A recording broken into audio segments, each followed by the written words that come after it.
Oh, hey, hi, I'm Jalen Johnston. Picked up another fun one today. Let me give you a little rundown on it. Just a little parlor guitar. Now, according to this serial number in here, this would be a 1961 Stella H927. This would be made by the Harmony Music Company, out of Chicago, Illinois. And this is one of the most common beginner guitars that you'll find from the 60s. Just got her home, doing the whole cleanup. You can see a little bit of the dye from the fake ebony tailpiece has made its way into the finish there. But other than that, it's pretty clean after a good scrubbing. There was a little mark, where was it? Right here, that little elbow grease took care of. As far as that, a couple of other quirks that I did notice. Little tiny bit of separation here between the top and the sides.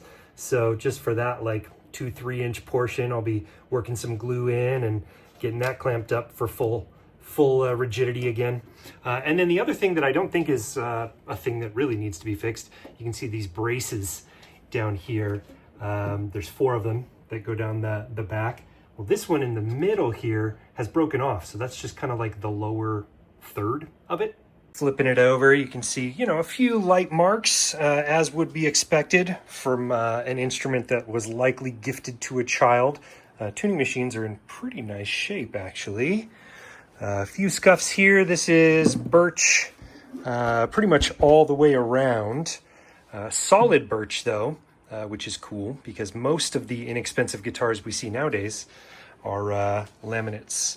So, yeah, a little bit of fingerboard wear. I did shine the frets up, but didn't do any true fret work on it just yet.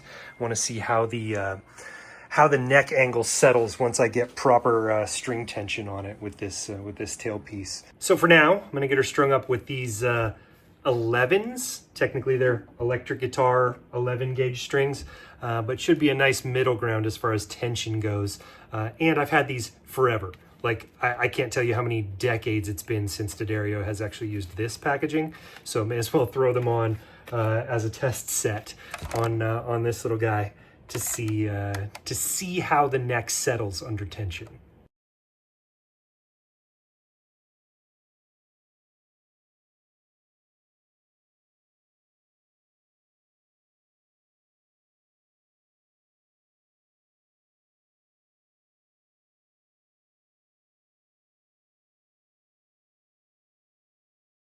So after having it strung up, the action is high. So I'm gonna have to do something to remedy that. It's not as terribly high, unusably high, as a lot of vintage guitars that I've had in my hands.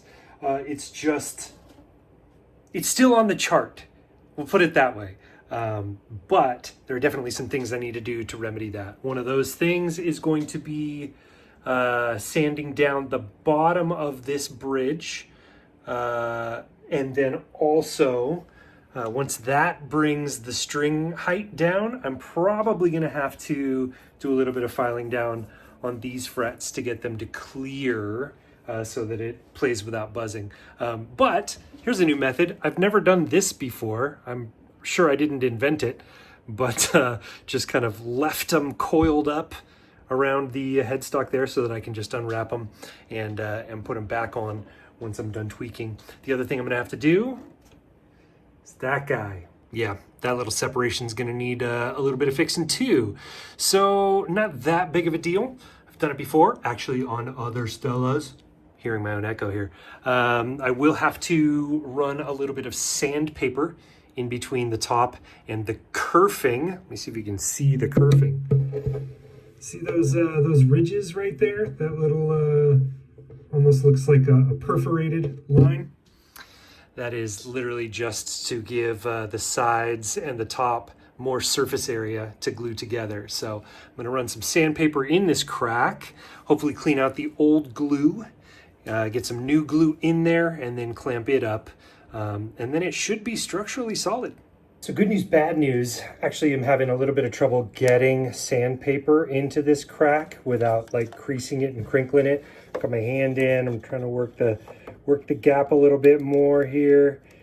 Getting that sandpaper worked in so that then I can sand out the old gunk is proving difficult. So my solution, I have just a very thin feeler gauge that I can use as a scraper in there. So that's what I'm having better success with in terms of pushing out the old glue from the 1960s, getting a nice smooth surface again without extending the crack, the separation any more than it already is. But I feel pretty good about that. I'm gonna get some glue in there and get it clamped up. A little bit of confirmation, all that brown grit under there, that's all old glue that just got pushed out of the gap here. So it's worked. Let's see if I can get this all in one go. Got my Type Bond Original, just drew a bunch of it up into this syringe. I'm gonna throw this little tip on. It is not a sharp needle, but it is slender enough that I should be able to get it into this crack here. Now, the risk I'm running here is the more I press up to make space to get this glue in, the greater the risk I'm gonna make the separation actually worse. So, trying to play it cool, kind of shoot it in the direction of the shallower parts of this crack. You can see as I'm letting it go, there's a bit of squeeze out. So that's a good sign. Good sign. This will probably make the inside of the guitar a good bit sloppy. But the original manufacturing was actually pretty sloppy in there. If you look down into the guitar itself, you see a whole bunch of old, like almost maroonish brown colored glue. Oh, lost my tip there. A little bit less than ideal. See if I can get her back on and keep going. Got a little bit left in the syringe. Just gonna shoot this direction. Once I get the tip in, there it is. Yeah, now we're squeezing out there. And while it's open, I can just use my finger, work as much of it into the rest of the crack as I can. And we're good to go. Okay, now, you can see just the subtle relaxing of the crack has started to squeeze some of the glue out. That's not a bad thing. So, just do a quick wipe down here on the outside. The initial batch of squeeze out. And now I've got my little Jorgensen clamps just off camera, ready to go. I think just the two will be enough. Boy, look at that squeeze out immediately. Now, clamping down hard is not really going to make this bond any better. So I can pretty much just give it a reasonable bit of squeeze and trust that that is all it's going to need. A little cranky. And you can see the squeeze out pretty much all around. I'm going to go ahead and run my finger down this way. Can kind of use the glue itself as a little bit of extra caulking. And now one of the things we love about this wood glue itself is that it's water soluble. So I can just do the cleanup of as much of it as is reasonable here, and then as it dries, I can just wet this towel down, come back and get it. While that is all clamped up and chilling for the next half hour or so, I have set up a little sanding station here. Just trying to sand down the base of this bridge so that it rides a little bit lower, fix some of the string height. Now, unfortunately, I don't have a belt sander, so I'm just going old school with my hands, pushing this one back and forth. It's pretty tedious and slow going, I'm not gonna lie. Actually adjusted the clamps a little bit. I got this guy sanded down to about as low as I'm comfortable with for now, since you can't really add more if you go too far. So I'm just gonna leave her overnight. All right, it's the next morning. Here's my messy bench. And let's see how the clamp job did. Pretty good. That one's super, super solid.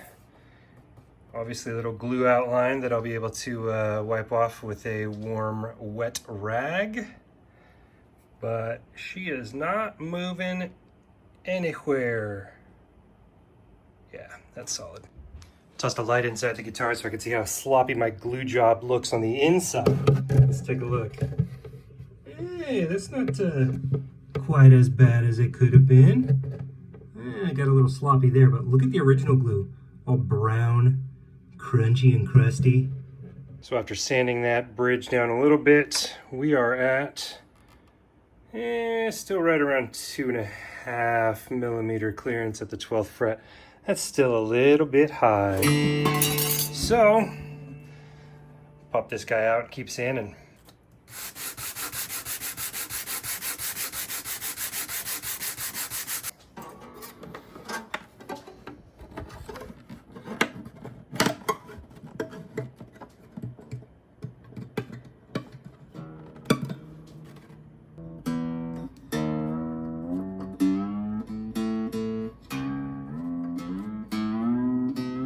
So now looking at my gauge, bass side we're at about 2.25 millimeters, treble side we're right around 2 millimeters. That's still about a little bit high, but I'm gonna stop shaving this bridge down at that point because any more and the break angle on the other side of the bridge here won't be enough to really hold it down and hold it in place. It's not quite loosey-goosey, but if I push it, it starts to wiggle a little bit. I would like this to stay where it is as a player is strumming, right? So I think this is a nice happy medium between, you know, a medium high action, but still totally playable, and actually being able to count on this bridge piece to stay in place. So full summary recap on this 1961 Stella H927, I'm pointing at the serial number inside here, purchased from the daughter of the original owner here in Denver, and it had been in a closet for a long time, just strung up with 5 out of 6 nylon folk strings, which probably helped it with its survival chances. But it is solid birch construction. That's how they were made back then. A couple of quirks. There was a little split in the upper bout here that I have fixed, gluing and clamping. You can just barely see the line there. What else did I do? I pulled all of the hardware off, including tuning machines, including tailpiece, everything. Did an ultrasonic cleaning of all of it. Re-oiled the tuning machines so they are smooth like butter, not super hard to crank away on anymore. Polished up the frets. I shaved down well, it was sanding. I sanded down the bottom of this floating bridge here so that would bring the string height down, make it a little bit more playable. And then I actually did a little bit of fall off filing of the upper frets here for better clearance and no stringy buzz stuff. Did a full polish on all of the frets. They are very low quality frets, so I don't know that the polish is really gonna make all that much difference, but that's kind of the vibe, you know? Kind of the vibe we're going for. So yeah, she is solid and ready to go. A relic from 1961.